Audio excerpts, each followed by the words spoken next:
First of all, he has got 4 more years ahead. There is no election in Turkey until 2028, unless they change things.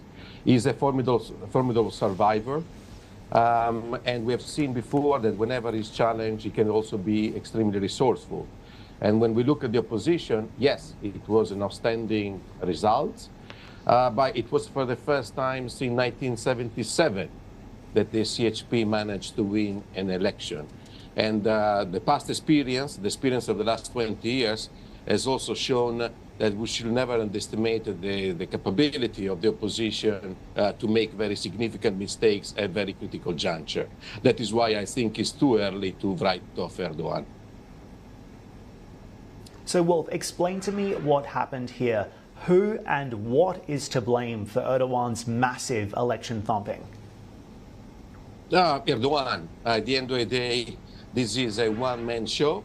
Erdogan decided to pursue unorthodox policies since 21 and until basically June last year after winning a new term in office.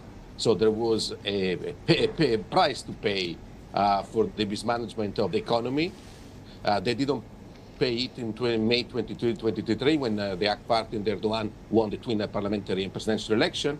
But they pay now because the public and the voters, and specifically the hardcore voters of their party, pensioners, civil servants, and the workers on a minimum wage, have felt the pain.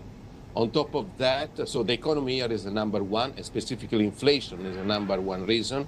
On top of that, we also have seen very mediocre candidates fielded by the AK Party in key cities.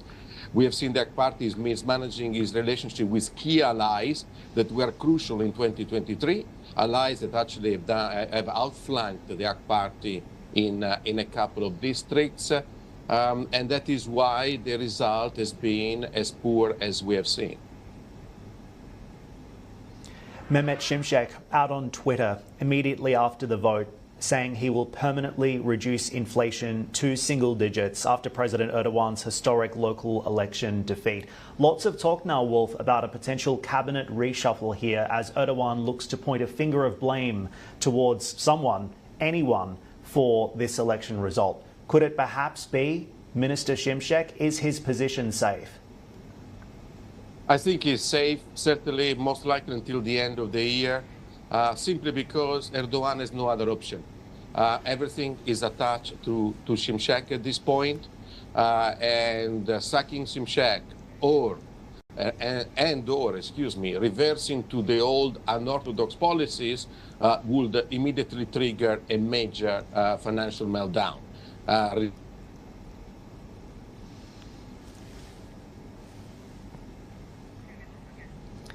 And it looks like, unfortunately, we might have lost Wolf there. Maybe a gremlin in the system. We'll try and come back to him as soon as we can, but certainly a very interesting development on the ground in Turkey as a result of this shift in the electoral map. I think we have Wolf back with us now. Wolf, sorry, finish your thought. We were talking about the likelihood that we could see perhaps a cabinet reshuffle here, or maybe even Mehmet Şimşek moving on. You disagree. You say his position is safe, at least for now. Yeah, I disagree. I simply think that Erdogan has no other option than continuing to pursue the current policies. And Mehmet Şimşek is the headman for this kind of job because the alternative will be simply be a major financial crisis. The Central Bank of Turkey is now left with net reserves negative at $65 billion. Inflation is expected to peak in May at around 75–80%. So the path ahead is extremely difficult, possibly made slightly more difficult by the outcome of the election, because the fiscal, in my view, will remain a problem in the program to reduce inflation.